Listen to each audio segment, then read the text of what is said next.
for those that came out today. Anybody got any questions about last week's lecture? Anybody got any specific questions that they want to address before we get started? Okay, all right, so we're going to go ahead and get started.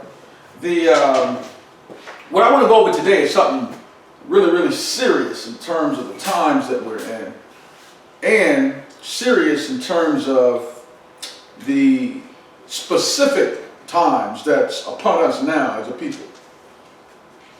You know, many of us reference that book called Bible, and if you ask the average person, do they believe the book, Kendall, they're quick to say yeah. If you ask the average person if they believe in the writings specifically in the book, they will say yeah. But then when you start talking, and when you're talking, it's right in line with the scripture, but it's out of line with tradition, people back away from the book.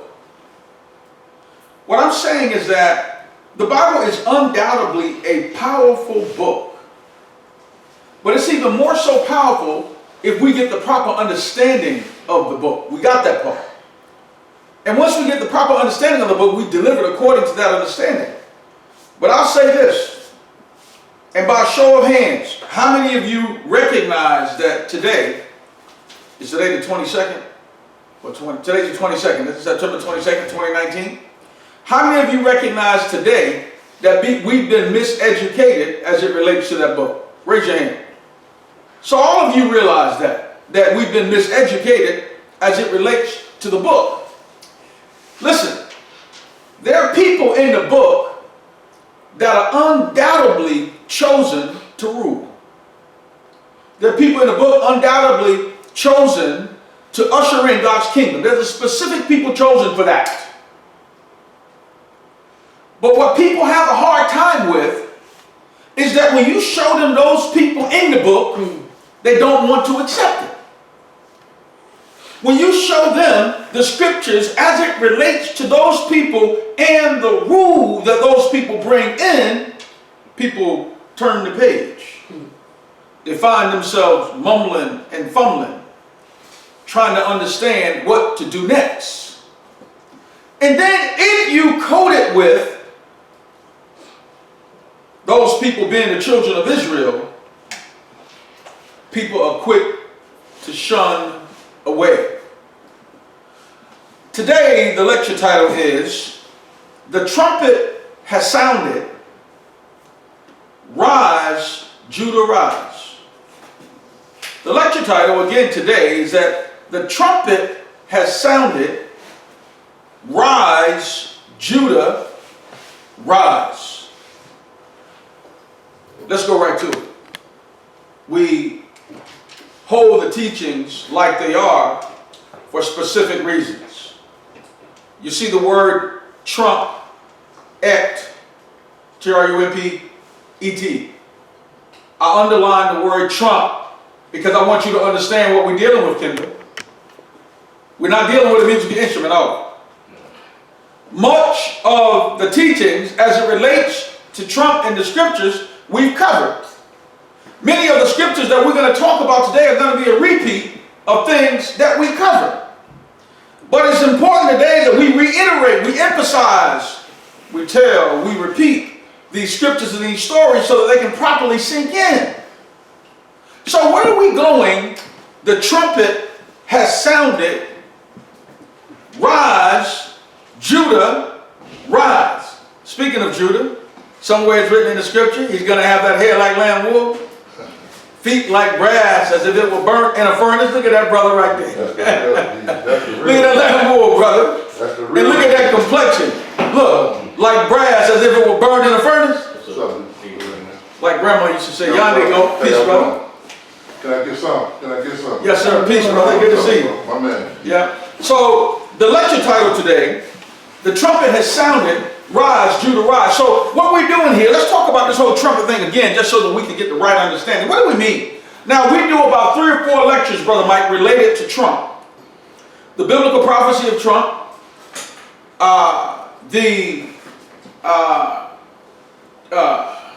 who's blowing the trumpet and when is it our time to dance? And then we did one last Sunday, Trump the Chosen One. I encourage all of you, when you get a chance to study those videos, please, especially those of you that are listening, go to NCRBGZ on YouTube and look at those videos. I'm telling you, the information in those videos are very relative and prophetical as it relates to the day and the climate that's upon us. So, although some of the scriptures are going to be repeated, it's very important that we continue to bang it in. It's very important that we continue to stress and emphasize so that you have a better understanding where we are and what's happening in this climate today. So that when you hear certain names, so that when you see certain situations, you'll be able to immediately relate it to the times. So my lecture title again, the trumpet has sounded, rise, Judah, rise. Now, immediately, many of you should raise the question, if you don't know already, who is Judah? What is Judah? This should be a question that we should be raising. So let's walk through this thing slow so that we can get the proper understanding of exactly what we mean. Trumpet, to proclaim widely or loudly. To utter with a sound like that of a trumpet. The original meaning of trump in Old English was to deceive. Are y'all following me?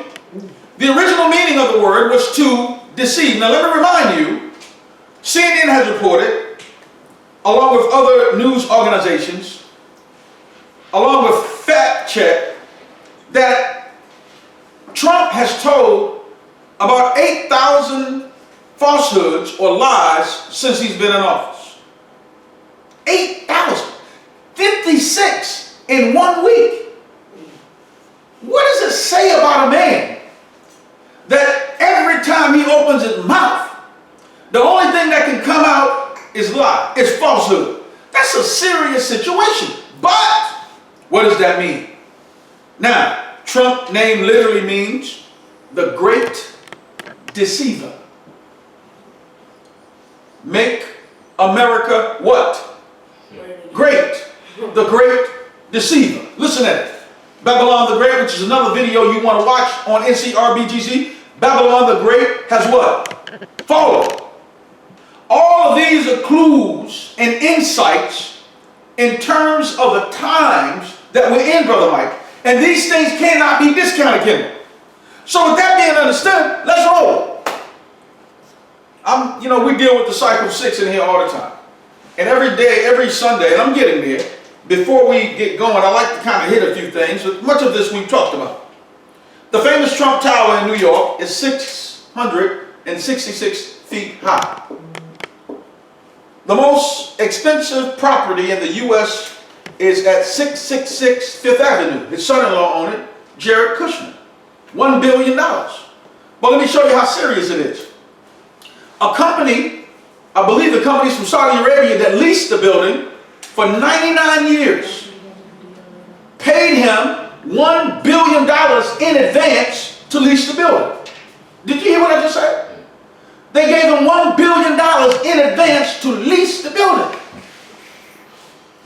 So they got access to the building, but he still owns it. After 99 years, it goes back to his children. Teach, bro.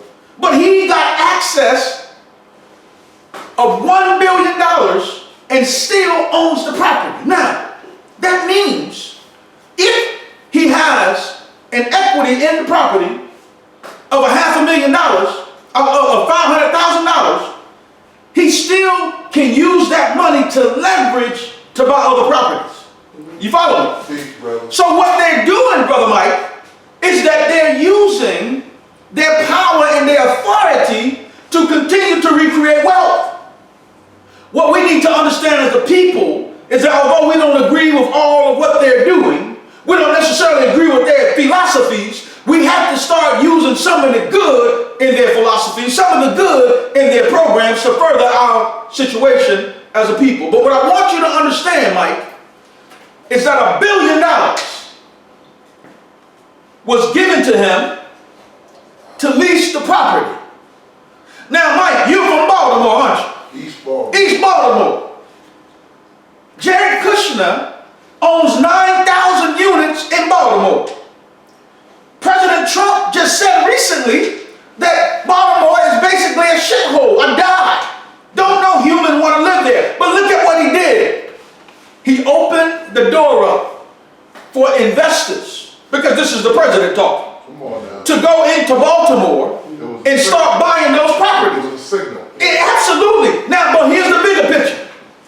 He secured a future for his grandchildren through Jared Kushner, because Jared Kushner owns 9,000 units. Now watch this. Teach, brother. The government has a program, and that program is designed for investors to go into certain zones and buy property and not have to pay taxes on the profits. Opportunity zones, properly put, is the name of the program. Baltimore is one of those places. Big time. So Baltimore is an opportunity zone. What does this mean? This means that if Jared Kushner has 9,000 properties, he's going to get funding, y'all ain't listening, from the government and investors, and not have to pay money back in terms of profit as long as he owns the property. So the problem on the flip side is that Mike, Kendall, Nishad, if y'all wanted to go do that, banks are less likely to loan you the money for it. Because of who you are. So where are the black? Because of your zip codes, right? And because of something called redlining, they're less likely to loan you the money. However, Kushner can go in. And why is this so important? He who owns the real estate, listen good, this is nothing new, controls the politics, controls the property. Because if you got 9,000 units, at a minimum, that's 9,000 votes. But realistically, that's 27,000 votes if you look at 3 people per family. They have influence now in those regions. That's not what my title is directly about, but I want to give you some of this. I appreciate that. Yes, sir. So that we can get a better understanding in terms of what we're dealing with. Now, sister, you had a question. Why won't the black banks? We are a black bank. Buy up that land. Like, people really need to come together and buy land together. Come on now. We're not buying it because we are sick, plainly put. Yeah. We've been made deaf, dumb, and blind. Where we have relied, please understand the psychology associated with this, we have relied on Europeans to control our futures. We've given them complete control. Everything that we need, Mike, we go to them. Because that is a direct result of 400 years of slavery. Our brains have been destroyed, brainwashed, humiliated, not believing that black folks should even work together. These are the reasons why we don't go. But we have to be retrained. We have to be re-educated. And another thing, there used to be plenty of black banks in America. Now it's slightly under 40 black banks in America. Wow. So the black banks are not as strong as they used to be. And not only that, let me give you something. Dulce Bank of Europe, one of the largest banks in the world, just laid off 18,000 people. Y'all need to really hear me today. They laid off 18,000 people. Why? Why? Because banking, number one, is changing. Number two, the dollar is declining. Number three, people are moving over to a different standard. We got to think and look at these things, right? And make adjustments within our community when we see these things coming along. Let me keep rolling here. Donald John Trump is the proper spelling. In America, an ASCII or ASC2 is a programming code, is 666. Trump lives on a gold encrusted penthouse on the 66th floor. I'm just trying to show y'all how we're so locked in the cycle of 6, but we're not paying any attention to what's happening. Go and look at the video on RBGZ. The cycle of 6, please look at that. Hey, can you call the website out again? Someone was asking a question about the website. Can you speak it too fast? Thank you, I'm sorry. The website is, you go to YouTube, then go to NCRBGZ. And please carefully study my videos. I don't want you to just look at it. And the reason why I say carefully study them, because look, I'm Judah. And I'll get into this in a minute. I am part of the tribe of Judah. And if you're going to listen to anybody as it relates to the Bible, you should be listening to who? Judah. You should be listening to Judah. And I'm part of that today. So you can't dismiss what I got to say. Right? Now let's keep rolling. And again, when you go and look at the biblical prophecy of Trump, remember now, 18 months before he was elected, we did the election. when they still had 17 candidates, is when the election was done. Now, it says Fox News propelled Trump to his victory. The numbers of the letters in Fox are 6, 6, and 6. According to the Bible, the world we're in at the hands of a great deceiver. Come on, y'all. Y'all got to follow us for a little while. And what does Trump name mean? Deceiver. Deceive. Call it coincidental. Let's get into it. All throughout ancient Egypt and Africa, all throughout the country, all throughout the land, the continent, there's something called shofar. Shofar. S-H-O-F-A-R. Which is an instrument that you blow. It's the ram's horn. You blow it similar to a trumpet. This is what I want you to understand. The shofar was used to announce the new moon and Jubilee year. What I want you to understand is these instruments that we call shofar, that we call trumpet, were only blown at certain times. And when they were blown, they represented things that were very significant to the times. Now, it says the first day of the 7th month is termed a memorial of blowing, or a day of blowing. The shofar, they were used for signifying the start of war.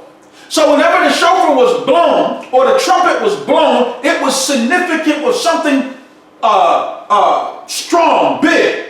It was significant with a specific time. It was consistent with a specific time. Now, let's keep going. Here's an example. Excuse me, my laser burnt out, so here it is right here. The shofar, the trumpet. The difference is that you can vary the wind by the instruments here with the trumpet, but here the only way you can vary the wind is through your own voice. Okay?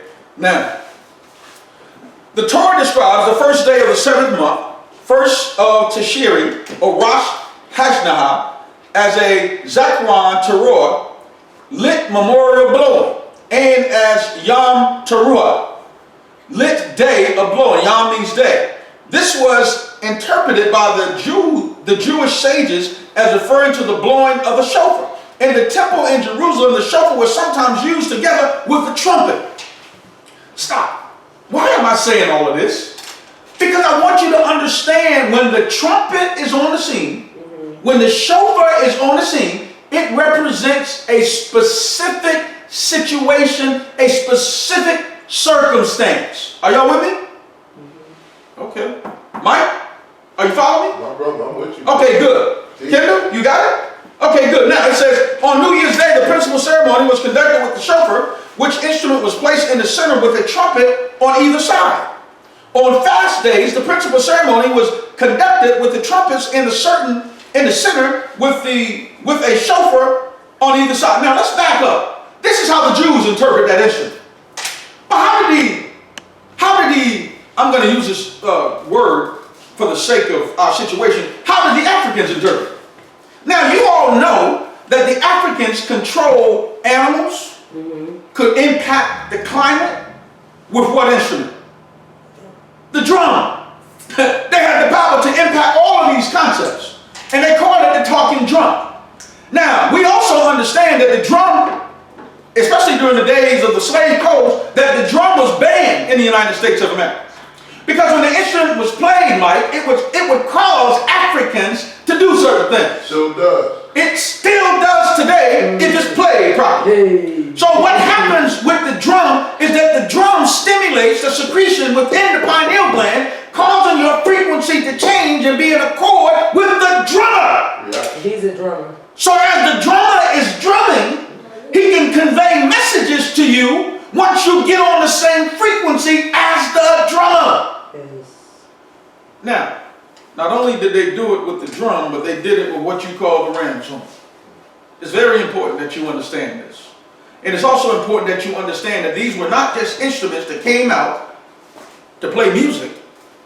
These were instruments that were consistent with specific times. Are you following me? And we're going to see this in the Bible today. They're consistent with specific times. Now, the shofar was blown in times of Joshua to help him capture Jericho.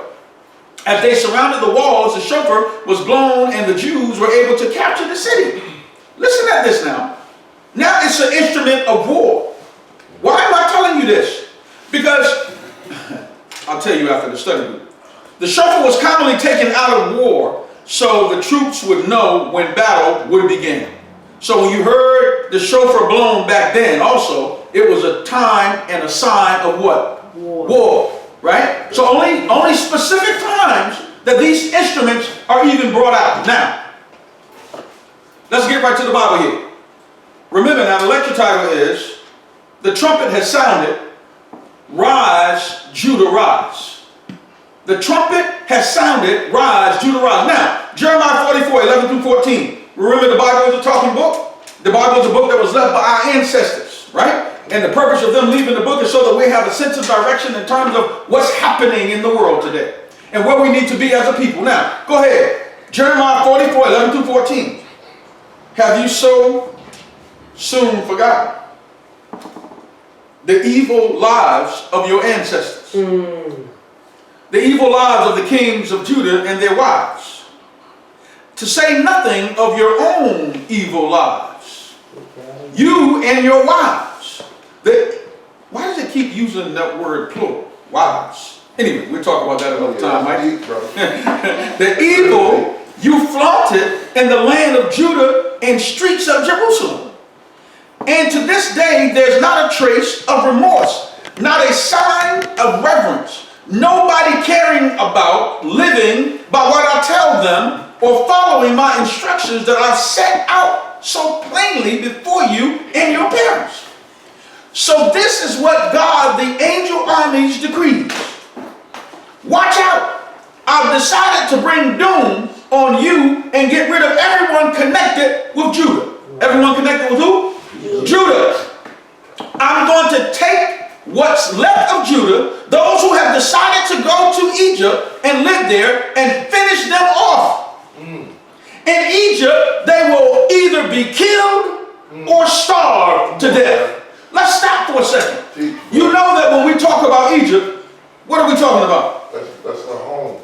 Right. That's our home. But modernize it for me. When we talk about Egypt, we left Egypt and we came where? Come on, somebody. Into Egypt. America, into Egypt, right? So, now, look at this, Mike. It says, watch out, I decided to bring doom. I decided to bring doom on you and get rid of everyone connected with Judah. To get rid of everyone connected with Judah, that means that Judah won't have any friends anymore. Right. Judah won't have any support anymore. Wow. Judah's understanding of her history, Judah's understanding of her economic, social, religious, spiritual system will no longer exist. Everything has been removed and disconnected from you, Judah. Now, it goes on to say, I'm going to take what's left of Judah, those who have decided to go into Egypt and live there, and finish them off. In Egypt, they will either be killed or starved to death. The highest homicide rate in the country, Judah. Ain't no getting around that. The highest AIDS cases in America, Judah. More heart attacks, Judah. Fastest growing cancer, Judah. Everywhere you look, highest level of poverty, Judah. You being finished off. No, watch this, say again. Oh, absolutely. Yes. Now watch this. The same of the faith will fall upon you. Both the obscure and the important. Regardless of their status, they will either be killed or starved. This is you, right? Now, you will end up cursed, reviled, ridiculed, mocked. Listen. Right now, look at the governor of Canada, right? What's the governor, the mayor, the guy in Canada, mocking us with blackface? 3 times. What's his name? Y'all know? I forgot his name. 3 times mocking us with blackface. The governor of Virginia, same thing, mocking us with blackface. We're being mocked. Everywhere you go, ridiculed. That's what's happening with us. Everywhere you go, nobody has any real love and respect for us. But all this does is signifies that you're who? Judah. That's all that does. Stay with me, family. You'll end up cursed, reviled, ridiculed, and mocked. I'll give those who are in Egypt the same medicine I gave those in Jerusalem. I'm going to come back and deal with Jerusalem another day, but Jerusalem is not like it appears. Now, it goes on to say, massacre, starvation, and disease. none of those managed to get out of Judah alive and to get away to Egypt are going to make it back to Judah, for which they're so homesick. None will make it back except maybe a few fugitives. Now, this is the year of return, right? Now you see our people trying to get back to Judah. You see, now remember now, prior to 1747, the maps of West Africa all said Judea land. That's what it said, Judea land. And you see, this is the year of return of 2019, 400 years, people are actually going back home. We've been received by our ancestors, our family members, and they're bowing down to us. You know why? They know who the heck you are. They know who you are. Now, watch me now. Stay with me, family. Let's go to Zephaniah real quick. What I want you to understand, you're going to be destroyed, so to speak. I'm going to use that word for lack of a better word. When you look in the country today, you see the destruction that's being imposed upon our people, don't you? It's heartbreaking. It's nerve-wracking. It's psychologically destructive to see such stuff happening amongst your people and then feel helpless. To feel like you can't do anything about it. And what's even worse is when you see your people going along with it. That's even worse. The worst crime you can commit, honestly. Falling right in, Mike. Scary, brother. Oh, yeah. It is scary. I'm in 3 states. Yeah. Falling right in. Oh, of course. Now, I want you to look at this real good. Zephaniah 1 and 4. I got to give you this, and then I'm going to go ahead on and get to it.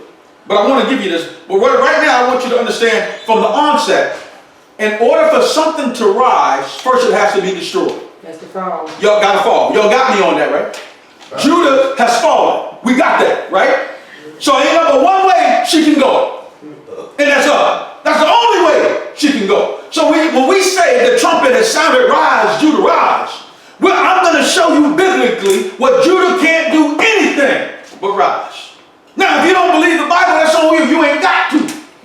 Use your history as a lesson to guide you. Use your spiritual man as a reference to guide you. Use the writing of the pyramid walls to guide you. But the fact of the matter is, Judah's going to rise. Zephaniah 1 and 4. Look at it real good. I will also stretch out my hand upon Judah. Come on, Judah. Come on, Judah. And upon all the inhabitants of Jerusalem. And I will cut off the remnant of Baal from the place, and the name of the Chemarims with the priests. 12. And it shall come to pass, listen to the language, y'all. It shall come to pass that I will search Jerusalem with candles. Listen.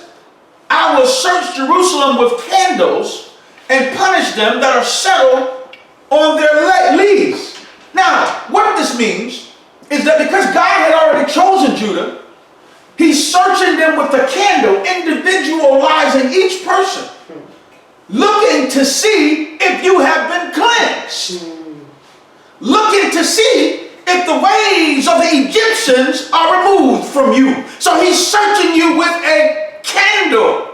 It's very important that you understand this now. And the reason why he's searching you so delicately, so closely, is because you've been chosen for God, by God, to usher in God's kingdom. God got to make sure you are who you're supposed to be. Are y'all with me? Okay, good. Now, watch this. Now, it goes on to say, and it shall come to pass that in the time I will search Jerusalem with candles and punish the men that are settled on their leaves, that say in their heart, the Lord will not do good, neither will he do evil. Therefore, the good shall become a booty, and their houses a desolation. They shall build houses, but not inhabit them. And they shall plant vineyards, but not drink of the wine thereof. I reference this in the biblical prophecies of Donald Trump, this particular scripture in Zephaniah, specifically from 12 down. But what I want you to understand, that in the book of Deuteronomy chapter 28, when it starts talking about the curses, and it says Judah would build houses but not inhabit them, it's different from Zephaniah. I want you to listen to me for a second. Now, in Zephaniah, it's talking about a time that we're going to be in.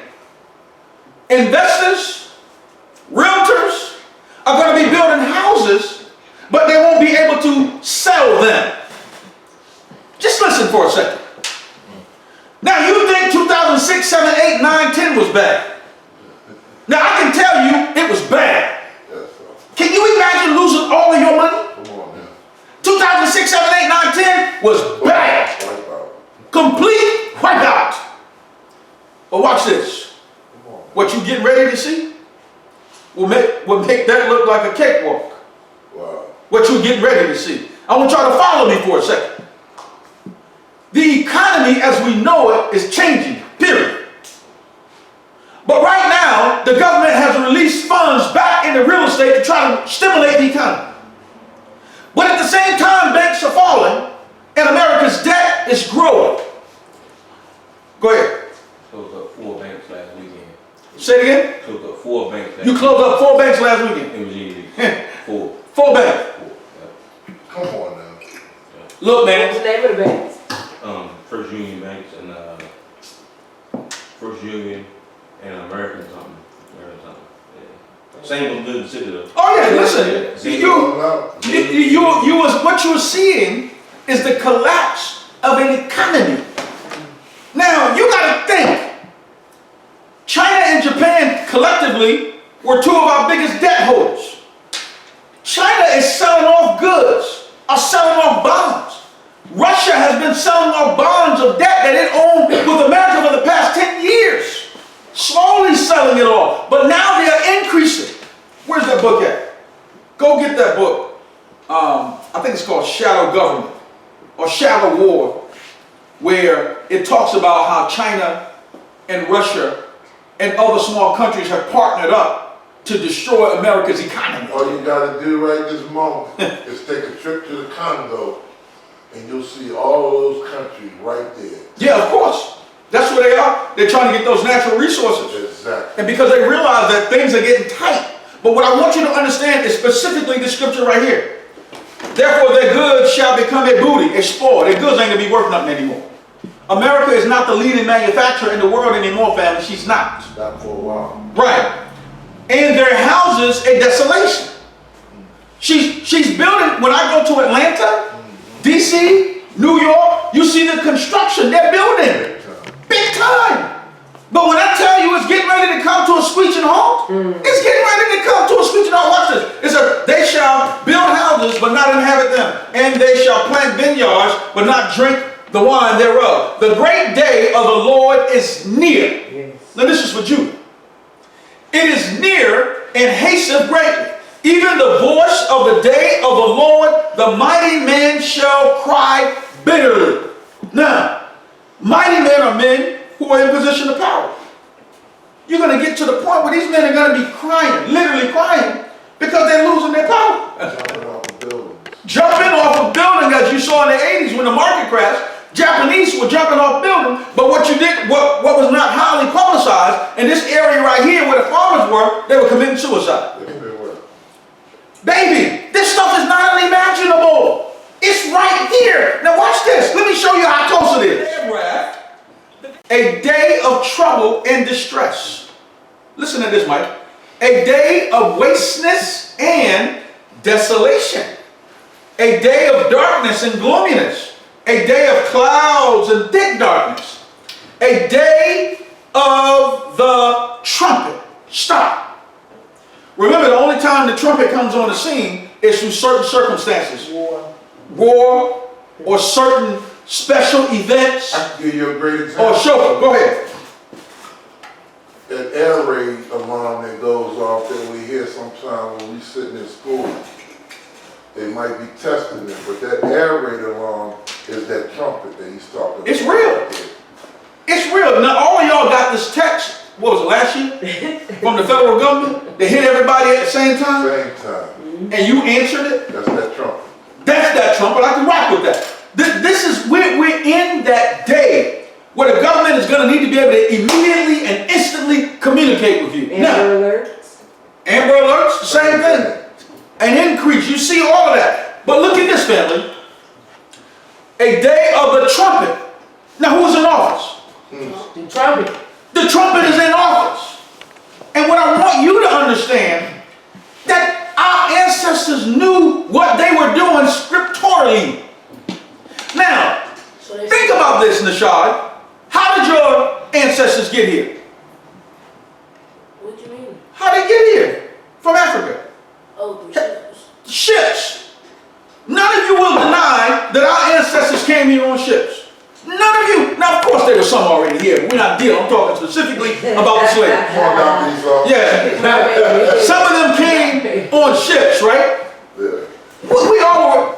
You lived that and you saw that. Yeah. Shackles, chains, you saw that. But did you know that was prophetical? It's written up in the scripture before it happened. It's written up on the pyramid walls. Our ancestors were telling us what was gonna happen with us. And the way that you were treated was written out. I just showed you. All of that was prophetical. If you can believe that, why can't you believe what I'm getting ready to show you? Watch this. Listen now. And a day of the trumpet. We've never had a president in office with that name, have we? Nope. This president was so serious about, he's so serious about this post that he's in, that he called himself the chosen one. It's another video on NCRBGZ. But here's what I want you to get. A day of the trumpet and alarm against the fenced cities. We deal with this in the biblical prophecy of Trump. This is how we understood that Pence was going to be his running mate. Because you got Trump, Pence. Trump, Pence. This is how we came to that conclusion based on our understanding of how our ancestors write and the parabolic meanings associated with them. Now, watch this. Against the high towers. Really? Now, Trump Towers. somebody, what did you say again, brother? The Trump Towers. Another word for high towers is Trump Towers. Listen, y'all can run lightly with it and act like this is not what's happening. But our ancestors were like that. They were like that. Otherwise, how could they predict weather patterns for thousands of years out? How could they, if they weren't like that? Almanac. Yes, laid all that out. Benjamin Banneker, the first almanac, Black a slave. Black Mike, man. Black also laid out the blueprint for Washington, D.C. to be equal to that of ancient Egypt. From memory. Yes! From memory. Mike, yeah, DNA, woo, right? Total DNA, right? Now stay with me for a second here. Now, it goes on to say, and I will bring distress upon men. Bring it upon who? Men. Bring distress upon men. Now, that they shall walk like blind men, because they have sinned against the Lord, and their blood shall be poured out as dust, and their flesh as dung. Neither their silver nor their gold will be able to deliver them. Why is that so important? Because Trump is a silver and gold president. His buildings are silver and gold. Right? Now, watch. Now, hold on a second. I hate it that I don't have my piece, My but phone went completely dead and it's charging, so I don't understand. Something wrong with your socket over here? oh, your phone is dead? Yeah, cut right now. Okay, pause everything. Hey, Lee, get her hooked up, son. Get her hooked up right here, because she got a big listening audience there. And then they're like, what happened? Yeah, go back to that. Listen, Trump lives in a gold encrusted penthouse on 66th floor of the Trump Tower. Right? Y'all with me? Okay. Now, is she in the right socket, Lee? She in the wrong socket. Because one of those outlets may not be working. Tony, you pause? I can't pause it. Yeah, you can pause that. Okay. All you gotta do is stop. Is that there are signals that are given to us, right? And these signals that are given to us are for signs. Now, let's keep rolling. So, you see the book of Zephaniah. And some of these scriptures we've hit on before, but we're taught that repetition is a good teacher. So we got to repeat things so that you'll get the full understanding of that which you're repeating. Okay? Now, let's get out of Zephaniah. 1 Corinthians, we deal with the scripture a lot. 15, 51 through 55. Behold, I show you a mystery. We shall not all be asleep, but we shall all be changed. The reason why the language is used as sleep here is because the people that are considered asleep are unaware. Our people are unaware. They don't know. Right?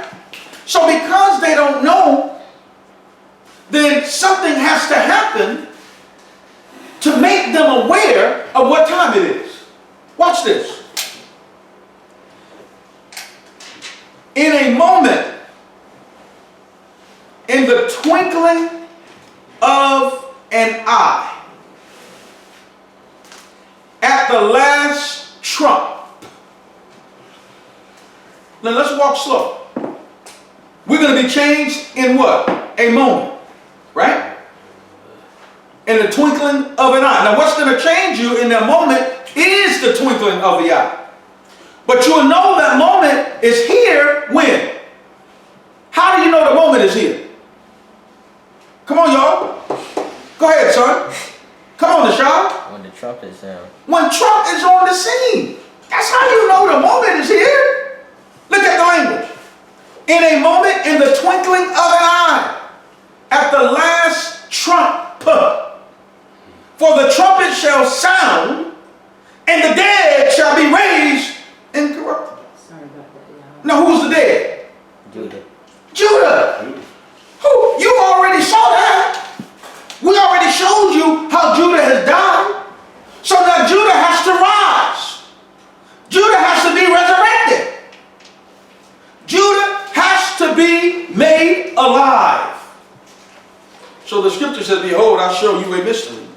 We shall not all sleep, but we shall be changed in a moment, in the twinkling of an eye, at the last trump. For the trumpet shall sound, and the dead shall be raised. The trumpet is sounding. So my question is you, Judah, what you waiting on? If the trumpet is here, then Judah ought to be rising. Okay, real quick. Go ahead. Finish that, because I was waiting for that. Okay. There's one word I For was this looking for. corruptible Yeah, must incorruptible. put on incorruption, and this mortal must put on immortality. So when the corruptible shall have put on incorruption, and this mortal shall have put on immortality, then shall be brought to pass the saying that is written, death is swallowed up in victory. O death, where is thy sting? O grave, where is thy victory? You hear preachers play with this, but they don't really get into it. Let me back up a little bit. What it's telling us is that during that day of Trump, that Judah should become incorruptible. But corruption is when you move in the umbrella of deceit. And you do things based upon deceit. So what we're saying is that the day is coming when Judah will withdraw that from her. Where Judah will no longer be moving upon that. You follow? Okay. Any questions? Y'all acting like? Yeah, I'm all right. I'm wondering if these young brothers really hear what you're saying. I like to hear what they have to say about what you said. I really do. Okay. Well, we'll get into that. And brothers, if y'all have a question, say something. Please. Yeah, they're regulars, so they know what time it is. Yeah. Judah. Let's talk about Judah for a second. This is the fourth son of Jacob. In the book of Jeremiah, chapter 14, verse 2, it lets us know that Judah is what color? Black. Black, right? It lets us know that Judah is black into the ground. Why is this important? We've been ignoring the Bible. Black and white churches alike. You've been ignoring it.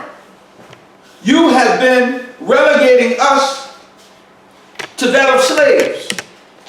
When God specifically chose us to resurrect this world. Yes, ma'am. I just want to say this in defense of some of the pastors who are really good people. Oh, yeah. They have been bamboozled too. But I do feel like the deeper they study, the more they'll understand that what they're teaching is falsehood. But initially, they don't know, I think. Well, listen. A lot of us gonna go away from there. A lot of us gonna be slaughtered in there, not knowing too.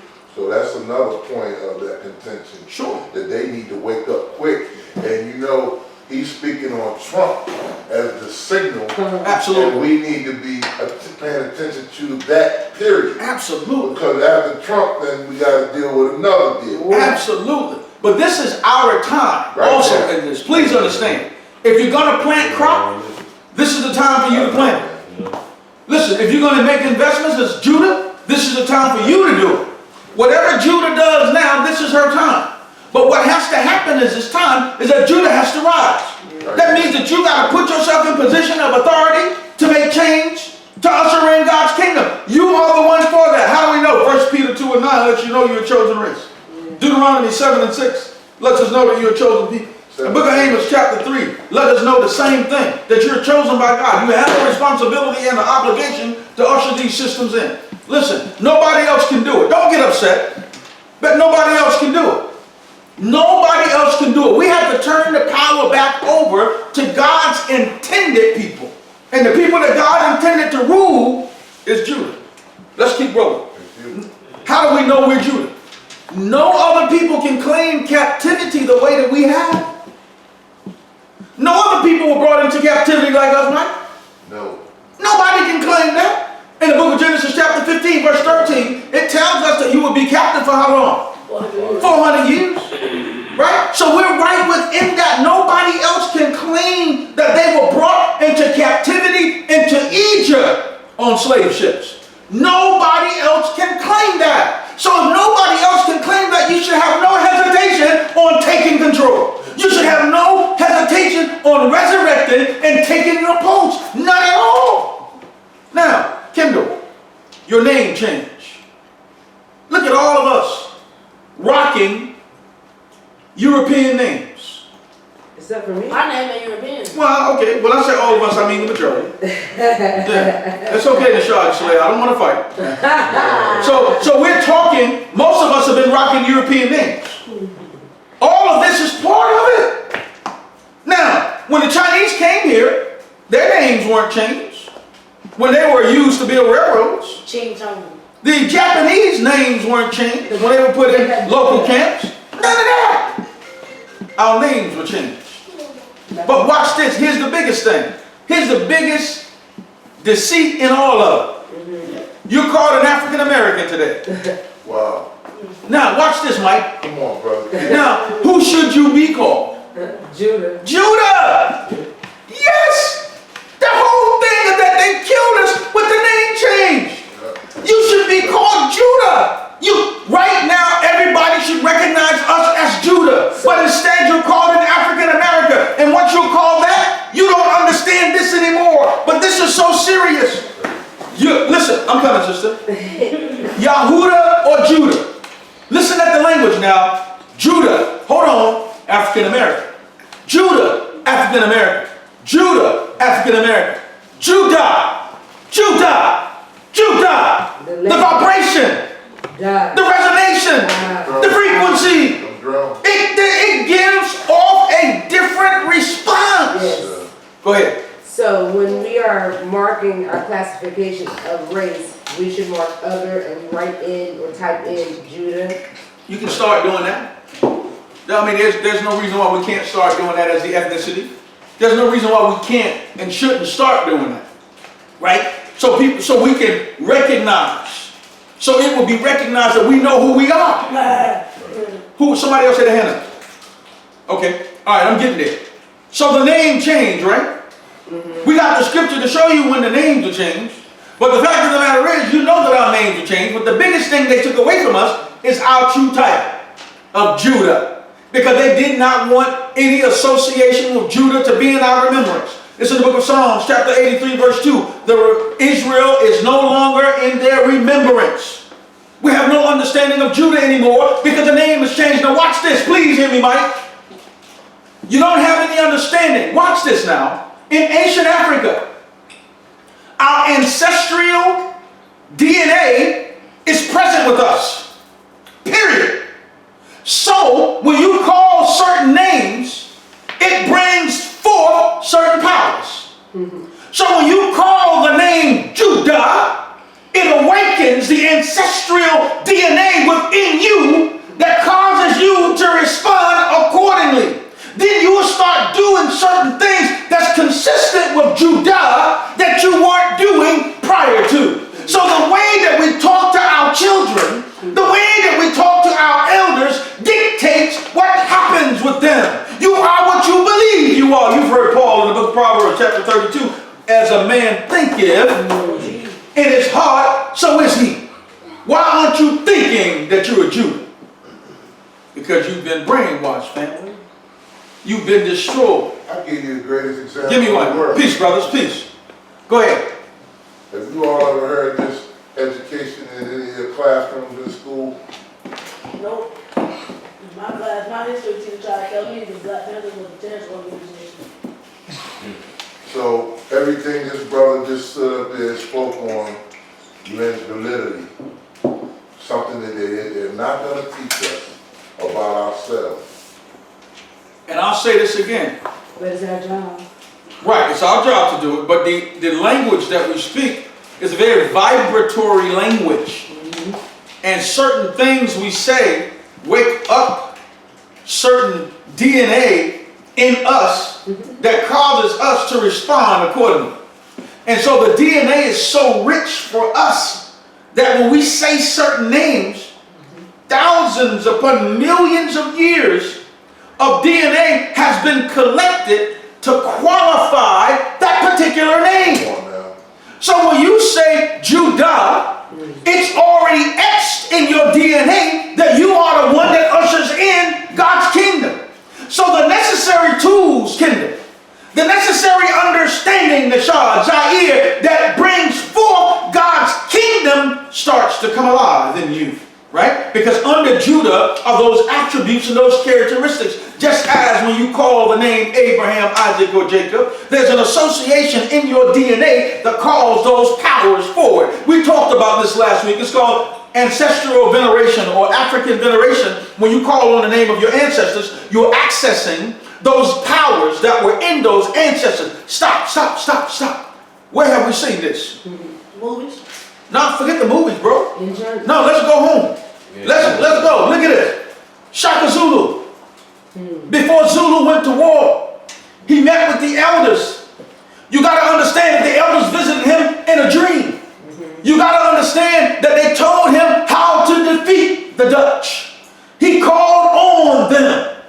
Huh? Come on now. So now when you go into Haiti and you look at Toussaint Louverture in the year 1790, Toussaint Louverture, he met with what you call voodoo priests. They told him how to go to war. They told him when to go to war. And he took the advice of the elders.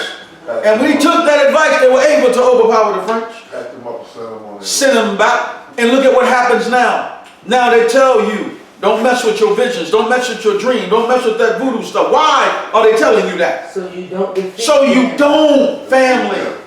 So, yes, but this is who we are as a That's people. why I asked the question to these young brothers, man. This is powerful stuff here. This is something that you all should never forget in your life. Everywhere you go from now on. These young brothers come from parents who are walking it and living it. That's right. So trust you me, they rubbing off on their friends. They're educating them. I'm just a teacher and you. I know that's right. That's a fact. Brother got to start back coming to visit with us. Okay. Black Power, peace. So look, let's watch this now. Get that Trump in. Judah is coming. Judah is coming.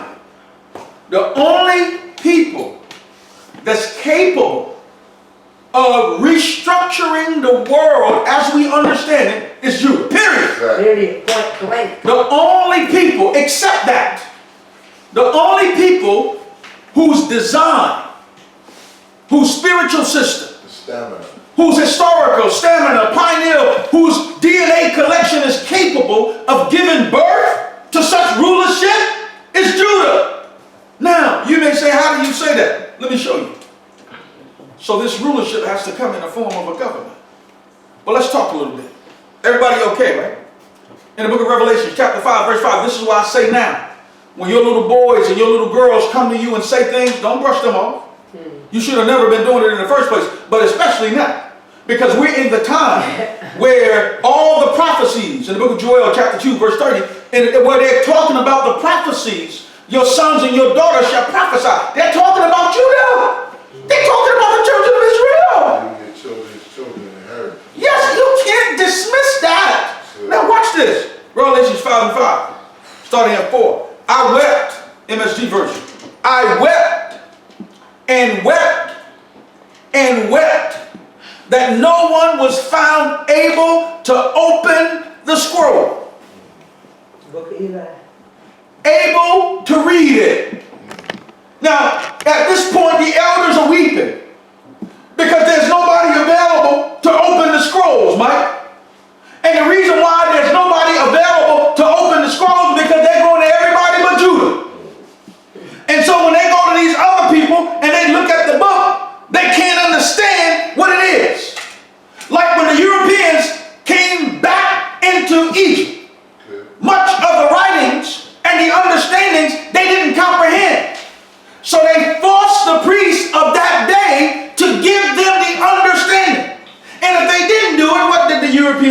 They killed them. They beheaded them. They beheaded them. And for those that did give them information, they didn't give it to all. That's a lot of education. Say it again? They didn't give the proper information. Yes, yes. And so, but the information that the Europeans wanted, guess where it is? In the Bible? In your DNA. Yeah, they didn't. It's in your DNA. Born with it. Born with it. Or as my Jamaican friends say, you're born with it. Born with it. You're born with it. So we're born with that. And it's time for us to let it go. All right, stay with me, family. Listen now. It says, I wept and wept and wept that no one was found able to open the scroll, able to read it. One of the elders said, don't weep. Listen to the elder now. Don't weep. Look, look, look, look. The Lion of Judah, the Lion from the tribe of Judah, the roots of David's tree, has conquered. He can open the scroll and can rip through the 7 seals. The only one that was capable of opening the scrolls were from David's line. That's it. He's the only one, Judah, that could open the 7 seals and read that book. Can you imagine being stranded on an island and you know that you can get out of the island? You don't know how because you don't have the map. Well, Judah understands how to read the map. But you got to let Judah be free today, family. You got to let Judah educate Judah. You got to let Judah teach Judah. You got to let Judah control the banking, social, economic system so that Judah can be free. As long as Judah is being controlled by somebody else, Judah cannot be free. And if Judah is not free, the world, as we understand it, can't be free. Go ahead, William. Go ahead, sister. I believe that's why we're going through what we're going through. And they want to usher in this one world government, but upon them assisting in the collapse, will only give rise to the phoenix. Yes. Listen, all of this, we're going through all of this for this specific purpose. That's why the lecture title is, The Trumpet Has Sounded, Rise, Judah Rise. But what you got to understand, you are in control today of your rise. Nobody's stopping you. Listen, point blank, nobody can stop you. Nobody can stop an opportunity whose time has come. Yes. And your opportunity has come today. Book of Daniel, chapter 1, 3 through 8. And the king spoke unto Ashpenaz, the master of the eunuchs, that he should bring certain of the children of Israel and of the king's seed and of the princes. I want y'all to follow me on this now. Children in whom was no blemish. It's very important that you understand this thing. Children of whom were no blemish. That means they had not been corrupted by the Egyptian government yet. In addition to that, that means that when you look at them, you saw that smooth, silky, black skin. Are you listening? No blemish anywhere, but well favored and skillful in all wisdom and cunning knowledge and understanding. Science and such has had ability in them to stand in the king's palace, and whom they might teach the learning and the tongue of the Chaldean. Let me back all the way up. The first thing we need to understand, we're talking about children that has no blemish. They haven't been corrupted. Some of the slaves that they brought into the United States of America, they had no blemish. They hadn't been corrupted. Benjamin Banneker was one of them that you spoke of earlier. He still understood his historical influence on the entire world. He understood it. Why is this important? Because those children who had no blemish built all of America's fine bridges, fine buildings, including the White House, set up many of America's systems. Our ancestors did that. Monetary systems. Monetary systems, all of that. Monastery systems. Mansa Musa from out of Mali, the richest man ever in the history of the world, worth $400 billion in today's currencies. But here's what I want you to understand. Let's back up. See, growing up in North Carolina, we grew up where black women were still acting as, I call them house bosses. They ran the houses of the rich slave master. But what I used to see, when some of my neighbors were dropped off by Mr. Charlie's wife, call her Miss Sally. Miss Sally would hold Queen, right? And she would talk to Queen about her personal problems. I want y'all to hear me good. I saw this, I grew up watching it. She would talk to Queen about things that she was going through with her husband, with her family members, or whatever, because she knew that Queen had the answers. It was something about Queen that made it necessary for Miss Sally to talk to the Queen. See, listen, not only were they breastfeeding young white boys, but I used to see black women sitting on the porch and would have a white baby in both arms. One in the right arm, one in the left arm, breastfeeding. This is why today you'll find certain white men, especially white men, that are very sensitive to you. Because they feel like they are part of our natural community. They are. That DNA gets in them. It's crazy you said that because I grew up, with a lot of white boys. And me being really smart, I was in a different class. So I was in class with a lot of white kids. And a lot of my white friends, the boys, they love me to death, still to this day. They're married and everything. Sure. And they still love, their wives know about their That's your great-great-grandmama's milk that got up in that DNA. Because they actually tell their wives about me. Listen, as quiet as it's kept, there's many political families in the United States of America that can attest to that. They understand the benefits from them. And listen, hey man, we got to speak truth today, don't we?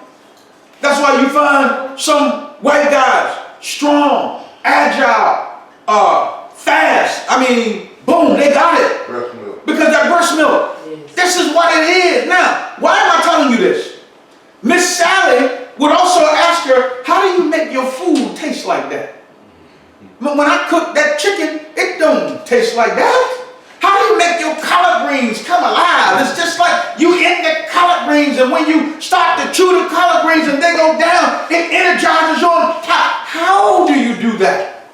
She didn't know. How do you take those rags that you have? I give you stuff that we don't want, stuff that we throw in the garbage, and you make suits. How do you, y'all ain't listening? How do you do that? So what I'm telling you, these women had no blemish, but they were very smart, intelligent when it came to the sciences and other things. How do you care for your babies? Look. Miss Sally would say, I watch you deliver the slaves, babies. Don't take no anesthesia, no medicine. The parents that were having the children would be calm. You go and deliver the baby with no problem. How were you able to do that? Working in the field the next day. They go to work in the field. We saw this. Go to work in the field the next day. Shit, some of them would have the babies in the field and never stop working. You understand? This is what makes you Judah. But nowadays, you can't have a baby without anesthesia. My Lord, my Lord. Nowadays, when you have a baby, you want to wait 2 years to go back to work. All I'm saying, you've been corrupted. We all have been. Me too. All of us. This is not just something pointing to all of us have been corrupted. Right, yeah. But we got to get back to our natural system, because our natural system is the best system for us. It's gonna be hard to get back. It's going to be hard to get back. Yeah. But Kendall, let me show you something. Okay. I know what you're saying, right? It's hard, but look, it's been prophesied. Yeah. Because look, Kendall, I know you know, in a moment, in the twinkling of an eye, we ain't talking about this. What eye are we talking about? The third eye, the pineal gland. That thing gonna rock us. And if you ever remember the old saying, what goes around, Comes around. so it'll be back. Yeah. It'll be back. All right, so let's keep rocking. We might be old. But it's coming. So it says, and such has had ability in them to stand in the king's palace. And the reason why our grandmothers were standing in the king's palace is because the kings wanted what they had. The kings wanted the understanding that our ancestors had, so they let them stay in the palace. I'm just showing you this is about you. Exactly. It says, in whom they might teach the learning. Yeah, we gotta go back to that period in order to understand where we are. Oh, absolutely. Go down to 6. Let's teach this, man. Now among these were the children of Judah. Were who? The children of Judah. Among who? Among these that were in the palace, that was on the plantation, were the children of Judah, Daniel, Hananiah,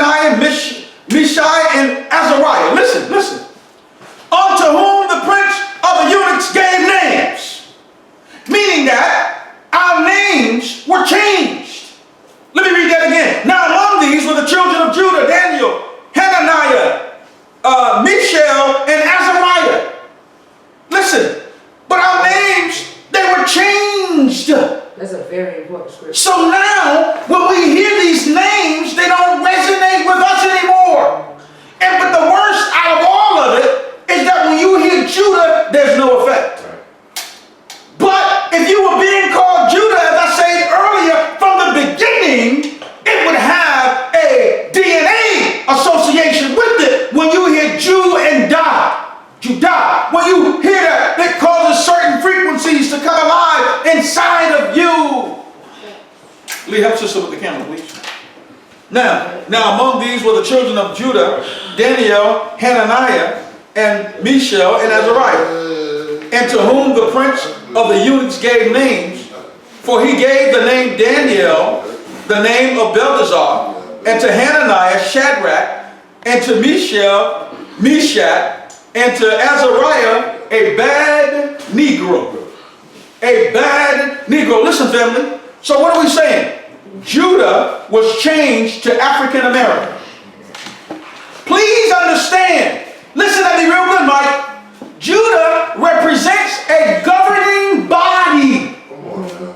Judah represents a governing spiritual system.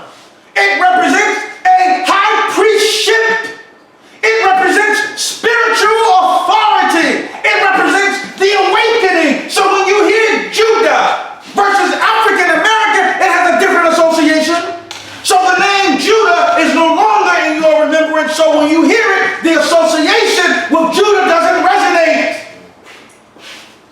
So they changed your name strategically so that you wouldn't connect when you heard it. See, I don't have to hear nobody call my son name. When I hear his voice, something happens internally, right? This is the attachment, the connection. I feel it. Nobody has to say that's Tony. When I hear him talking, come on, man, those DNA cells start to move. You know, he was getting on me because I go to all his games, right? Quick story. And, you know, I'm loud at the games. Okay, coach. Coach, right? That's that coach, right? That's also Judah. Come on now. You understand? Judah is an encourager, a builder, a motivator. That's who Judah is. So when I see my son not playing to his potential, come on, son, get in it. Come on. Or when he makes a great play, son, everybody in the audience knows. When I was coaching middle school soccer, I didn't coach this year, but I was at the high school, and a guy heard me screaming, "Good job, son! Good job, son!" He said, "I know that voice anywhere." He said, "I don't know your name, but I know that voice." Yeah, same with Mike, because that's who we are. Go hard. Yes. And so when I try to tell my son, I said, "Look, man, that's what fathers do. They be on it like that. Yes, sir. You know, they be on it because they want you to bring the best out of you." But so what happens in this case, now among these were the children of Judah, Daniel, Hananiah, Mishael, and Azariah, unto whom the prince of the eunuchs gave name. Now, if you don't miss anything else, please understand that African American doesn't have the same frequency or resonation as Judah. You got to understand that. So if I come to you, I need to greet you accordingly. You follow me? We need to greet each other accordingly. And if we don't say it, we got to preference it in our hearts. Right, man. Yes, we got to preference it. And we got to let it be known, brother. Everywhere. Everywhere we go. That's how you bring it back. Now, Judah, the African American, man, this is what happened to us. Totally destroyed the impact of the DNA as it relates to our biological makeup. That's why the scripture says in the book of Romans chapter 1, verse 3, he was the son of David according to the flesh, but declared to be the son of God with all power by the resurrection of the dead, because it had to come down that lineage. Isn't that Rex 87? Who? Rex 87. No, that's Romans 1 and 3. No, I'm talking about the King Albert plan. Oh, yeah. That's King Albert plan. Oh, yes, sir. I got you. I'm sorry, I didn't break you, brother. Well, you go. King Albert plan, that's what it was. 1970, what, 78? Yeah, the Bushes were involved. The kingdoms, you know, so you got the two kingdoms. This is, of course, all of Egypt. But you got Israel, and you have what you call Jerusalem, the southern and northern kingdom, Israel and Judah. They were separated, but they did become one. One king got smart and joined the two hats. Jeremiah 19. Thus saith the Lord God, and get the potter's, listen to this, family, and get the potter's earthen bottle, and take of the ancients, hey son, peace brother, and take of the ancients of the people. Now y'all listen to this. Who are the ancient people? Who are the oldest people on earth? Judah. Who? Judah, yeah. We're the oldest people on earth. You know, nobody's older than us. Listen to the scripture. Thus saith the Lord God, and get a potter's earthen bottle, and take of the ancients of the people and the ancients of the priests. The oldest, right? And go forth unto the valley of the son of Hinnom, which is by the entry of the east gate, and proclaim the words that I shall tell thee. And say, hear ye the word of the Lord, O kings of Judah, inhabitants of Jerusalem. So we're talking about the oldest people on the face of the earth are Judah. Because he went to gather all the ancients and listen at the Lord. And say, hear ye the word of the Lord, O kings of Judah and the inhabitants of Jerusalem. Thus saith the Lord of hosts, the God of Israel, behold, I will bring evil upon this place. Thee which whosoever heareth his ears shall tingle. And because they strange this place and have burned incense in it unto other gods, whom neither thou nor thy fathers have known, nor the kings of Judah, and have filled the place with blood and insects. Now, the important thing here that Judah started to take on other gods. You started serving other entities. You started serving people like this, right? Which it was never intended for you to do, but you started doing that because you took on the understanding of new people. And when you took on that understanding, you started following according to the teachings of those new people. But this was never the intention. Any questions? Almost finished. 2 Kings 25, 20 through 22. I want y'all to stay with me. And Nebuzaradan, captain of the guard, took these and brought them to the king of Babylon to Riblah. And the king of Babylon smote them and slew them in Riblah in the land of Hamath. So Judah was carried away out of their land. Now, weren't you carried on slave ships? What I want you to understand, we're talking about you. Nobody else can claim this. So when I say rise, Judah, rise, I'm talking about a people who have been made deaf, dumb, and blind, coming back into the reality of God. I'm talking about a people who have no history of themselves, all of that being reinstated. It's time for Judah to undoubtedly rise. And as for the people that remain in the land of Judah, whom Nebuchadnezzar, king of Babylon, had left, even over them he made Gedaliah the son of Achim and the son of Shaphan ruler. Stop. Judah was carried into where? Babylon. Judah was carried into Babylon. Peace, sister, you all right? Mm-hmm. Exodus. Where's the modern day Babylon? America. And the God, Exodus 20 and 1. And God spoke all these words, saying, I am the Lord thy God, which have brought thee out of the land of Egypt, out of the house of bondage. Thou shalt have no other God before me. Thou shalt not make unto thee any graven image, or any likeness of anything that is in heaven above, or that is in the earth beneath, or that is in the water underneath the earth. Any questions? No. 5 minutes, I'm finished. Well, yeah, I do that. Time. Say it again. Can you go back again? Where you just said right there? When you were like, what the Bible mean when you say any likeness that is in the heaven above or in the earth that's beneath or the water that's under the earth? Thou shalt not make unto any... No, I get the first two parts, but like the last two, the beneath. Okay, or likeness of anything that is in heaven. I understand that, but... It's telling you that you shouldn't worship anything but God. I'm But saying the earth beneath the water and the water under the earth. okay, so what? Let's just walk slow with it. First of all, let's look at what heaven is. You know what it is. Where does the word heaven come from? Say it loud. Shamayim. Now you've been coming. You know, what does heaven mean? You know. Just go within self, brother. What does heaven mean? Somebody help them out to come. Young brothers. High state of consciousness. High state of consciousness. Right? The word Shamayim means high state of consciousness. Right? So we know when we say heaven. Now let me clear something up. The ancients used to call where the sun, stars, and the moons are heaven also. All right? No argument there. Right? But when we say heaven, that's not what we're talking about. You understand? We're talking about a high state of consciousness. What the Bible is telling us is don't serve any moons. Don't serve any stars. right? Don't serve anything under the earth. Don't give anything under this physical earth control of you, because there was a point in time where our people were worshiping all kinds of stuff. Cows, rocks. They were worshiping all types of things. What the Bible is telling us here is don't give any power to anything outside of the God factor that's on the inside of you. There are no stars up there in the so-called heaven. Don't give that any power. Anything that you need is where? Right in you. Anything. That's where the power has to go to shine. But historically, we've been taught, check out the language. We've been taught that God was where? Historically. In the sky. So when the Bible said don't serve anything in the sky, this is essentially what the Bible is telling us. Ain't no God up there.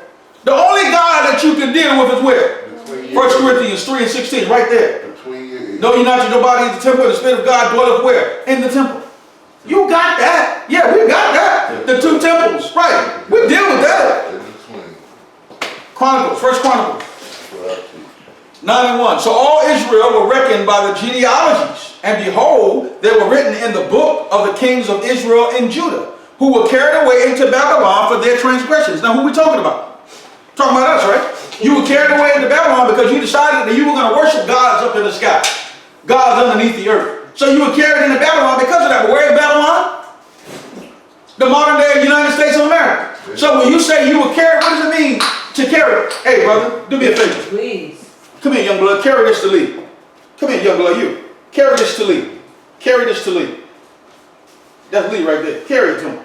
See what it means to carry something? It means to transport it. It means to transport it from one location to the next. You were carried out of Egypt into modern day Egypt, into modern day Babylon. Judah, this is what happened to you. So when we say rise, Judah, rise, we're talking specifically to you. And what we mean is take back on the understanding of God. Take back on your natural order so that you can remain and maintain your position that God has granted to you from the very beginning. You all right, Kendall? Yeah. 1 Chronicles 28:4. Howbeit, the Lord God of Israel chose me before all the house of my father to be king over Israel forever. For he hath chosen Judah to be ruler. Stop. Everybody listening claim they believe the Bible. They claim they believe the Bible. Howbeit, the Lord God of Israel chose me before all the house of my father to be king over Israel forever. For he hath chosen Judah to be ruler. What this is essentially saying is that he has chosen black people that were brought into the United States of America on slave ships to be rulers. Period. Forever. You go and sit down with the average Joe and start breaking the scripture like this, they're going to run from you. Right. They'll tell you crazy. They don't want no parts of it. You don't know what you're talking about. Give me my white Jesus back. But this is what they'll do. Call the police on you. Say this Negro crazy. Get it right. Put all on you, man. You go to talking the Bible like this. It says, howbeit, the Lord God of Israel chose me before all the house of my father to be king over Israel forever. For he hath chosen Judah to be the ruler. Stop. Now, who chose you? God. God. Wait a minute. Nobody else mattered. If God chose you, what's the problem, partner? 365. God He is in chose you. You don't understand that God is in you, so you can't choose yourself because you don't understand what God is dwelling. Sister, I agree. 365. He chose us to be rulers. Now, listen at the language. It didn't say servants. Not now. Nope. He chose us to be rulers. What is our problem? Anything you're involved with, you should be what? Ruling it, running it. Anything that you're involved with. There are no people that can rule like you. We got to claim this, man. Otherwise, throw the Bible away. Otherwise, throw it away. If you don't want to claim this, if you don't want to claim this, if you don't want to rock with this, you need to throw the Bible away. I can teach the same lecture from the Quran. Any book, the same lecture. If you don't want to claim that God created you to rule, Judah to rule, and I showed you what makes us ruler over the course of the lecture by looking to what we've gone through. Nobody else can claim that. Nobody. And we still here. And we still here. Anybody else would have been destroyed. Let me get into it. Look at this right here. Y'all got to get with me. I'm trying to show you who we are, right? You know. Jeremiah 40. The word that came to Jeremiah from the Lord after Nebuzaradan, the captain of the guard, had left him to go from Ramah. Now I want you to understand, it's talking about Nebuchadnezzar, Nebuzaradan, but they're all in Babylon. You understand? Babylon. And the modern day Babylon, I say to you again, is where? United States of America, right? Now, I'm going to show you how we know. Some of these scriptures are repeats, but it's important that we repeat. It says, look, the word that came to Jeremiah from the Lord after Nebuzaradan, the captain of the guard, had let him go from Ramah when he had taken him being bound in chains. Come on, Kendall. Being bound what? In chains. And, Lord have mercy. When he had taken him being bound in chains among all that were carried away captive to Jerusalem and Judah, which were carried away captive unto Babylon. How were you carried into Babylon? In chains. How were you brought to the United States of America? In ships, but you were chained up. Captivity. Except for them sisters that jumped off on the way. Yeah, they jumped off. A lot of them did. I agree with that. Probably slam back. But you guys got to understand this. You were brought here in chains, right? Look at this. Just as a reminder now, listen at this right. This is very important that we listen to this. You were brought here in chains. That's how your ancestors were brought here. That's good. Nobody else can claim this. That's why I don't know why people tripping when it comes to the book. Who else can claim this? Nobody. Look at this. Roots. Look at this. This is how your ancestors came. I got shackles in my house, bro. That's consistent with the shackles of old. They're collector's items for us because 30 years, 40 years from now, the way America's going, nobody will admit that there was even any slavery here. So we gotta have evidence. We gotta have collective pieces. Wiping it out right now. Look at this. Look at what happened in Alabama. It says, one of 3 new markers describing the Alabama capital's involvement in the slave trade being installed on Commerce Street in downtown Montgomery. It was called Commerce Street because that's where they auctioned and warehouse slaves there. And you would be in chains and shackles. Nobody else can claim this title. Nobody. Now, let me go somewhere with you for a quick second. Now, you were brought here in chains. You know that. Look, and notice now it says, when he had taken him being bound in chains among all that were carried away captive of Jerusalem and Judah. He was amongst those that were in chains. Those that were from Jerusalem and Judah were chained up. If your ancestors hadn't gone through this, you cannot claim Judah. You can't do it. Huh? Kendall? You can't claim it. In order for you to claim Judah, this had to have happened. This was written before you were brought into captivity. This wasn't written last week. This is thousands of years of history. Before you were brought here in chains. And you were brought in the mountain. Our ancestors were so bad, so sharp, that they saw Babylon thousands of years before Babylon was Babylon in the United States of America. They saw it. Matthew 1:17. This is a repeat scripture, but it's very important that we understand this. So all the generations from Abraham to David are 14 generations, and from David until the carrying away into Babylon are 14 generations. Mike, this is what I want you to catch. And from the carrying away into Babylon unto Christ are 14 generations. Now what does that mean? 14 generations after we've been brought in the United States of America, who comes? Christ. Now where is he coming from? Inside. Inside, from within you. He ain't coming down no cloud. You listen, ain't nobody gonna see nobody crack no sky. Come on, man. Not gonna happen. Yeah, but this is what people thinking. And he didn't float away. Yeah, Come on, man. we gotta get up out of that. So 14 generations is equivalent to how many years? 400 years. All right, almost finished, family. Lamentations 1 and 3. Judah is gone into captivity because of the affliction, and because of the great servitude, she dwelleth among the heathen. Dwelleth amongst who? The heathen. The non-believer. She find that same thing. She found no rest. All her persecutors overtook her between the straits. Your family, we haven't found any rest, man. Still today, since we've been here, Judah has not found any rest. But we've been taken into captivity because of affliction.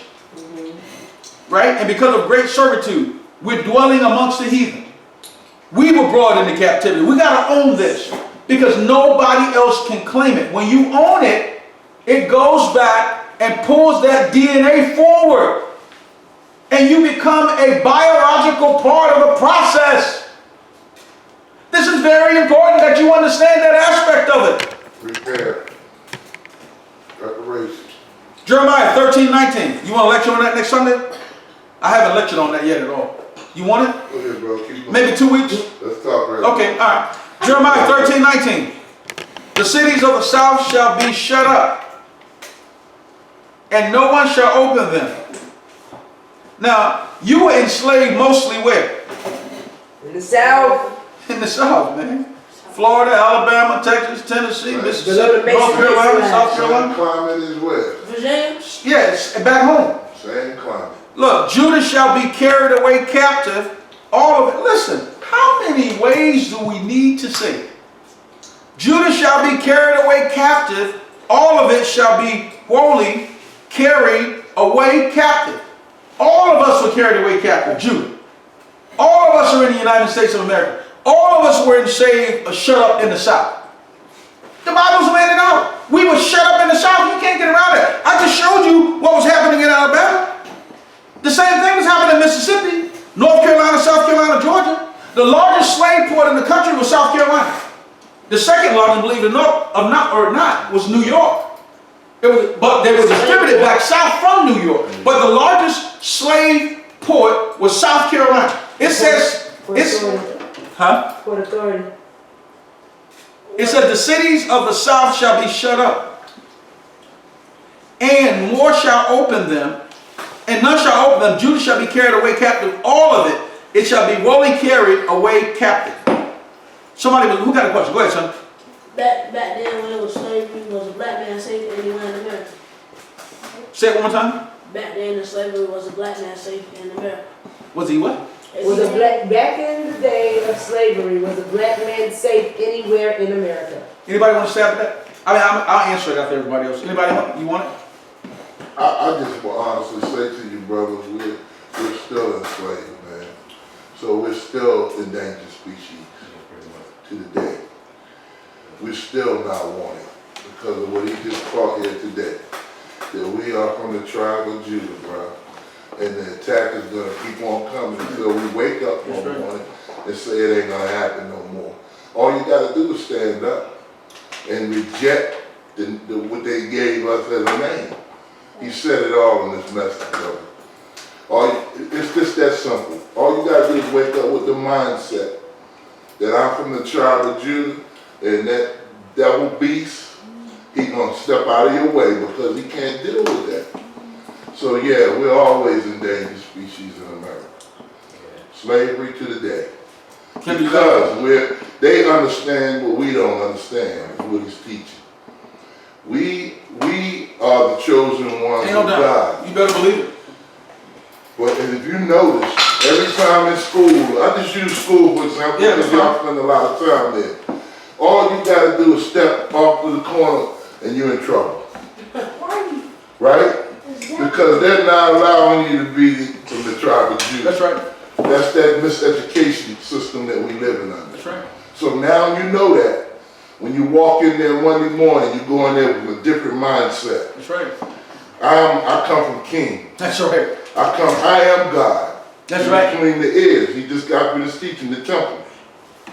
Once you learn that, you can walk through them. It's not even you don't have to fight them no more. That's right, Deshaun. You don't have to cuss them out no more. That's right. Your mom don't have to come to the school no more because you already walk.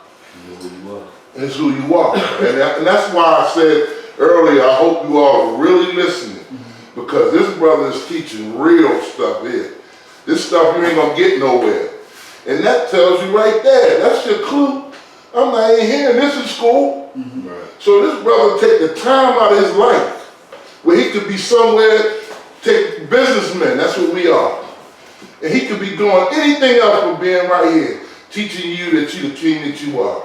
So all of you all, You gotta walk around in it. And once you start walking around, can't nobody get in your way. That's right. You can rise to the top, bro. And then this is what I want to remember. With that comes a lot of responsibility. Yes, sir. Sure. And you gotta be able to teach the next one along the way. When you see a young brother stepping out of the way, as you get older, you'll realize that the strength that you have is to speak to him in his situation. I'll leave that one alone. Peace, brother. That's good. Kendall, what you got, Mike? I appreciate that. No, he hit it. All right, that's a good hit, Mike. That's a home run right there. Yeah. So, Psalm 78, 67 through 68. Moreover, he refused, give me 7 minutes, I'm finished. Moreover, he refused the tabernacle of Joseph. I want you to listen at this now. Psalm 78, 67 through 68. Moreover, he refused the tabernacle of Joseph and chose not the tribe of Ephraim, but chose the tribe of Judah. Come on now. The Mount Zion which he loved. He chose Judah out of all, now listen, all the tribes are cool. But Judah is something special, bro. You got to understand. Judah is a tribe that was chosen, and you come directly from Judah. You are Judah. Bloodline. Bloodline. Straight up bloodline. You are Judah. We've got to own that. You got to embrace it now. If you own it, it has to be shown in your efforts and in your work, like Brother Mike just said. You know, when you see them clowning in school, Judah don't clown. Judah too serious about his people and his business to clown. Get real, all of you. Judah, new day. You got to embrace the knowledge and wisdom of the Most High today, family. And definitely don't laugh when you pray. Definitely, we don't do that.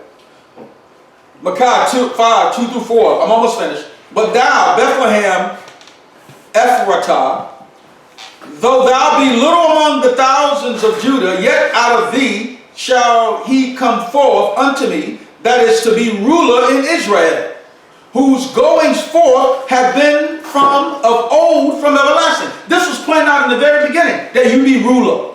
Therefore will he give them up until the time that she will travaileth, have brought forth.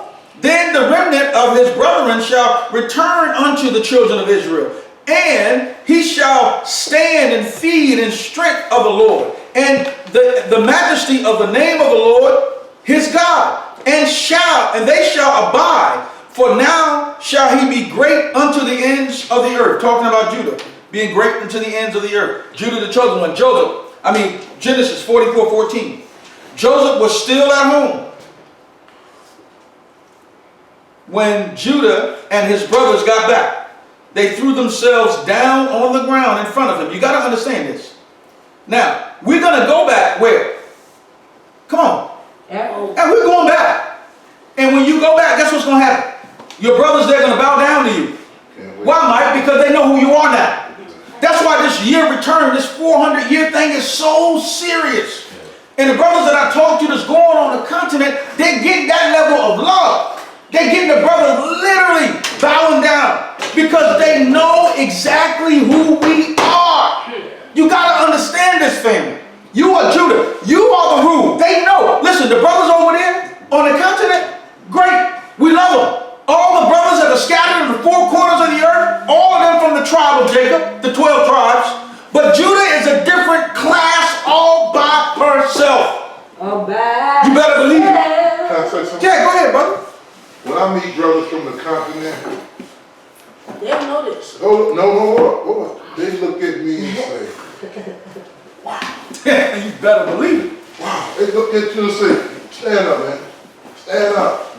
They say, wow. Yeah. You know why? Because they heard that we were taken away. and historically, we were decapitated. That's right. We're not even in existence anymore. After what we've been through. That's right. So when they come in from the continent, these brothers be saying, Judah is deep. wow, big man. Wow, big Mike. Y'all still here. That's all I wanted to say, man. They're excited to see us, man. Of course. When they come here and when we go there, it's the same feeling. Yeah, of course. They say, y'all been through 400, Yeah. 500 years of this. Yeah. Boy, and then they want to hear everything you got to say absolutely. about your story. It's just like when an uncle comes to town, you ain't seen him in years. You know what I mean? And you just sit right there and listen to all the stories. Yeah. That's the way they feel about us. That's right. And we got to make sure that we build on that. We gotta go there and do business with them. Oh, there's no doubt. There's Young absolutely no doubt. brothers, you young brothers in the front row, you gotta go to the continent and do business, man. You gotta go in there and do a business deal with them. That's how you connect back with the motherland. And I always emphasize mother. That's another thing we lose. That terminology of motherland, Mother Earth, that we got to respect her for her to keep on sending us strong babies. Our mothers, man. We got to go back and hug them and hold them. You know what I'm saying? And then let them know we love them. And Mom, I'm here to protect you. You feel what I'm saying? And when we do that, brother, we going our way. Motherland, Mother Earth, protect her. You see a lot of stuff going on out in the world. Oh yeah, for sure. Brothers getting, sisters getting disrespected, talked to like they dogs. The media, you got love and hip hop and sisters calling each other out of their names. We got to go back and embrace our mothers. No doubt. Peace, brother. Good. Thank you. 49. Thank you, Mike, for that. I appreciate it. Genesis 49, 8 through 10. 5 minutes, I'm out. Judah, thou art he whom thy brethren shall praise. So we already saw where our brothers on the continent are going to be bowing down. It says, Judah, thou art he whom thy brothers shall praise. You know what it means to be praised. To be highly recognized and glorified and appreciated. Thy hand shall be in the neck of thine enemies. Thy father's children shall bow down before thee. Come on, man. Talking about our brothers on the continent and other places. Australia, Brazil, these places. Everywhere. Bowing down everywhere they were scattered. They will be bowing down to Judah. Jamaica. Because of who you are. Everywhere they would be bowing down. Judah is a lion's whelp. From the prey, my son, thou art gone up. He stooped down, he couched as a lion. And as an old lion, who shall rouse him up? The scepter shall not depart from Judah, nor a lawgiver from between his feet. Stop. The scepter is the rulership. It will not depart from Judah. And the only thing that I want you to see is that because the trumpet's on the scene, this is a signal letting us know that Judah is supposed to come forward now. It's our time to take control, to deliver our people and the entire world. Nobody else can do it. God got a specified ancient people to deliver the world, and that's us. Now think about it. We delivered the world before. There was a point in time when we were in ancient Egypt. In that entire land, we ran it, we controlled it for thousands upon thousands of years. This may come as a surprise to some of you, but there was a point in the world when everybody on the world, on the continents, looked like who? Looked like us. That was us. We set the pace. Still trying to figure out where they came. We got to go back now, Mike. We got to go back. Isaiah, how are we going back? Here you go. Isaiah 9, 2 through 7. Listen to it real good. I'm wrapping up. I think this is next to the last slide. Isaiah 9, 2 through 7. The people that walked in darkness have seen a great light. Who's walking in darkness? We are. We've seen a great light. That light is the firing of the pineal gland. Please understand it. They that dwell in the land of the shadow of death. Why is this considered the shadow of death? Because everywhere we go, death is following us in the United States of America. True. Every aspect of it, you gotta understand, you gotta embrace it. Police officers, school, food, you name it. It's following us. And even our own brethren that look like us are acting participants in the process. So we're living in the shadow of death. Everywhere that we go, death is there. But this is an indication that this is Judah. This is why it's there. Now listen to this. Upon them have their light shine. Thou hast multiplied the nation and not increased. And not increased they joy before thee according to the joy in harvest. And as men rejoice when they divide the spoil. For thou hast broken the yoke of his burden. We get ready to break that yoke. And the staff of his shoulder and the rod of his oppressor. As in the day of Midian. For every battle of a warrior is with confused noise and garments rolled in blood. Listen, but this shall be with burning and fuel of fire. For unto us a child is born. Unto who? Judah. Unto Judah a child is born. Listen. Unto Judah a child is born. Unto Judah a son is given. Look at him. Hallelujah. And the government shall be upon his shoulder. Listen, family. The government shall be upon your shoulder. And his name shall be called Wonderful, Counselor, the Mighty God, the Everlasting Father, the Prince of Peace. Of the increase of his government and peace there shall be no end upon the throne of David and upon the kingdom, to order it and to establish it with judgment and with justice from henceforth even forever. Stop. No kingdom has lasted forever except the one that's coming. And the one that's coming is being ushered in by Judah. What makes this kingdom unlike any other kingdom is that Judah has been in captivity for 400 years. The 400 years is a cleanser. It is designed to bring the very best up out of you in the form of God himself. No other person and no other people can claim that. And all I want you to understand that that day is upon us right now. We're the only ones that can usher it in. And you have to embrace it. I don't care what anybody else tell you, man. We're rolling with the scripture. The kingdom that you're bringing in is going to last forever. Listen, you believe all these other books out here. Why not believe the Bible? Why not believe it? People will say, oh man, I don't believe that book. I can show you the prophecies in the book. Why wouldn't you believe it? Lay it out. Anyway, let's keep going. I'm finished. Last slide. Jeremiah 23, 5 through 6. Time's coming. Jeremiah 23, 5 through 6, MSG version. Time's coming, God's decree, when I establish a truly righteous branch. Righteous branch. In the book of Job, chapter 9, verse 24, the earth has been turned over to who? The wicked. Right? The Bible tells us time's coming, God's decree, when I'll establish a truly righteous David branch. Letting you know that the specific individuals are coming from the line of who? David. David. A ruler who knows how to rule justly. How does a ruler know how to rule justly? Right. The only way to understand is that that ruler has to go through something. That ruler has to go through injustices himself to fully understand it. Once you put that ruler through 400 years of slavery, he knows how to rule justly. Nobody else can claim that, Brother Mike. Nobody else can claim 400 years of slavery but us. And as a result of that, we know how to rule. We know how to set up police organizations. Because we've been the victims of police. We know how to set up banking systems because we've been destroyed economically by banking systems. We know how to set up educational facilities because we've been the recipients of miseducation in the United States of America. Education. Yes. So we know. Then it goes on to say he'll make sure of justice and keep people united. A ruler who knows how to rule justly. He'll make sure of justice and keep people united. In this time, Judah will be secure again, and Israel will live safely. This is the name they give him. God who puts everything right. That's you, because you've been done so unrighteous. So now you understand, you've been through it.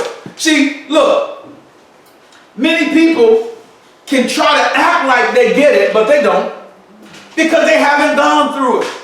You've gone through it, so the will of God has been made manifest in your DNA, and nobody else can claim it. My lecture title today, plain and simple. Plain and simple. Thank you, brother. I'm almost finished. Listen,